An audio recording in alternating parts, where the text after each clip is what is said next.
It is the month of February. February.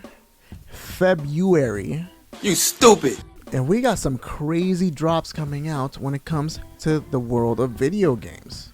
Now, in the midst of all of these games, these amazing games that are going to be coming out this month, I was able to track down, or basically, I was pretty much able to shave the list down to my top 3. And one of those already released, so this is kind of a little irrelevant, but moving on. Yup! So yeah, the top 3 most exciting or excitable games, the games I'm most excited about for February. But before we get into that, don't forget to like this video, share this video, and subscribe to my channel for more awesome content just like this. Alright guys, let's get into it. So if you guys couldn't already tell from the music playing in the background, we are obviously talking about game number 1 on the list. And not in any particular order, just order of releases, I guess, now that I think about it. But game number 1 is obviously going to be Persona 3 Reload. Persona 3 is one of those games that has been really controversial because of the fact that it has multiple releases and they're kind of weird. Like there's Persona 3 Portable, which is the PSP version. And then that one's mostly like a point and click, so it's Persona but kind of sorta and not really. And that game actually did get ported over to all of the modern consoles, so I do believe it is on PS5 and Xbox and Nintendo Switch. And I ended up buying my copy on the Nintendo Switch, so yeah. But there is also the Persona 3 FES, I believe it's called. FES? A good day to you.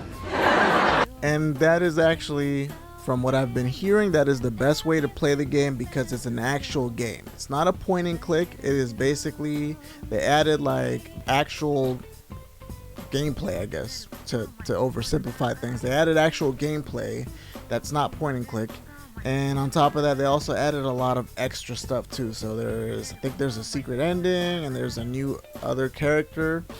I believe the female character is one of the new things that they added that you could play, and if you play as her then you get a special ending or something like that.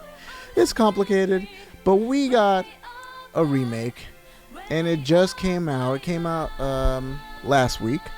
It actually came out on the 2nd, and I'm surprised I even remember the date because it has been a crazy month, but I have been playing it and it has been a ton of fun. I mean, when it comes to Persona, you guys already know we're getting an amazing soundtrack. We are getting pretty decent and really nice visuals, which, by the way, they definitely stepped it up, and this game looks absolutely gorgeous. My only gripe with it is that it does, I'm playing it on my Steam Deck, and it does have some issues, with lag and stuff like that, so it kind of sucks that you end up having to bring the resolution down a bit in order for it to be playable. But it doesn't make the game look ugly in any way, shape, or form. So the game still performs really good and it looks amazing and the game is amazing. It's a lot of fun.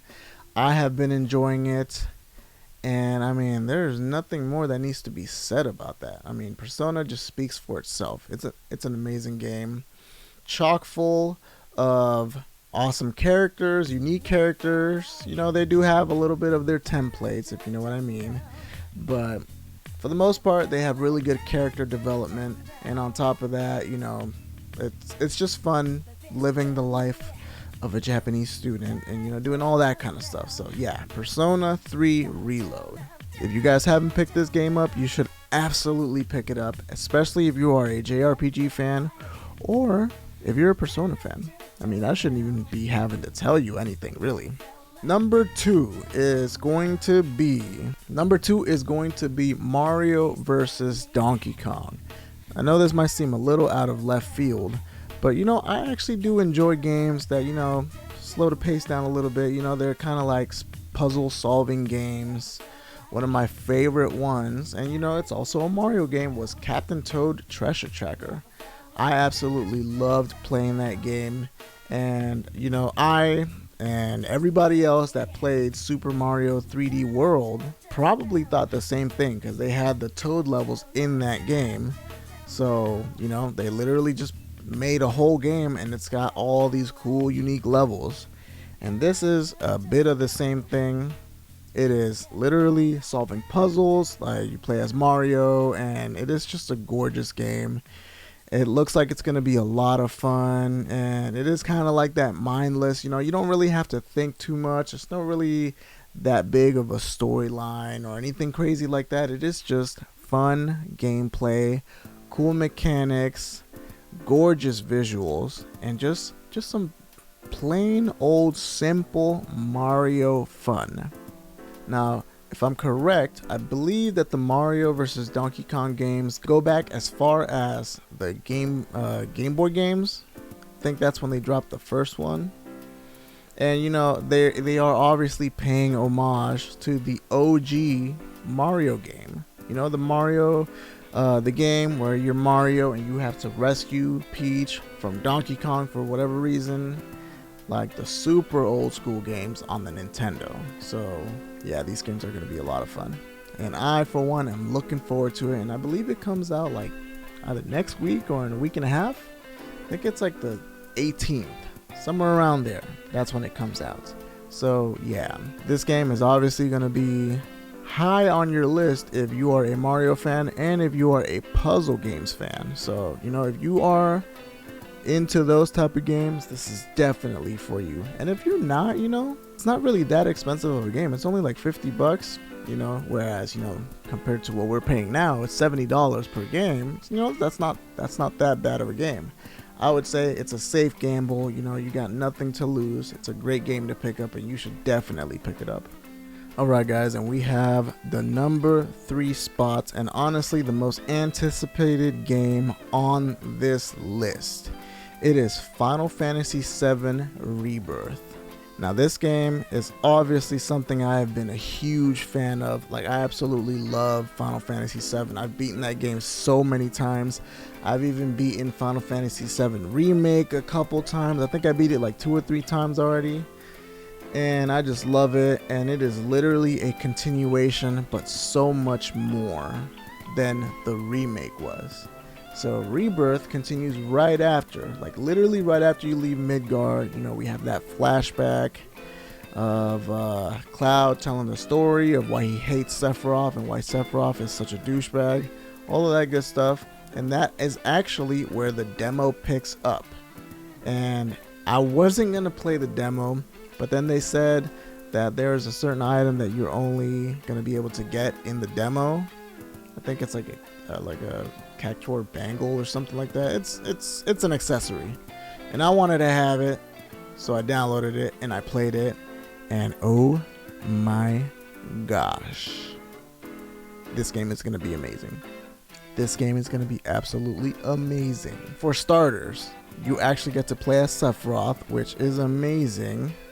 There's a couple of little like nitpicks that I had, like in the part where you guys are in the like truck, the military truck, and then you get stopped and you jump out and it's a gigantic dragon that Sephiroth has no issue slaying.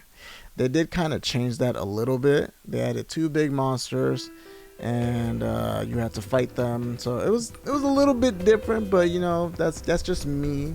That is just me being a crazy person. And then another thing that I didn't like is, for some reason, on like the level that Cloud was the same as Sephiroth, which made no sense, because this is supposed to be like young Cloud, you know what I mean, like inexperienced Cloud, but for some reason he's level 40. Huh? That's weird. But yeah, those are little nitpicks. Like you can clearly see the difference in power when you are playing as Sephiroth. It is like night and day. Like, that man is crazy. But yeah, this is a game that I am absolutely excited about, and being able to play the demo was amazing. And apparently there's even more to the demo too. Like, there was that first part where it tells the whole Nibelheim saga, everything that happens in there with Cloud, the burning of the the town, all that good stuff. Shinra Mansion, playing the piano, which everybody hates, which is kind of hilarious. But all of that stuff is going on.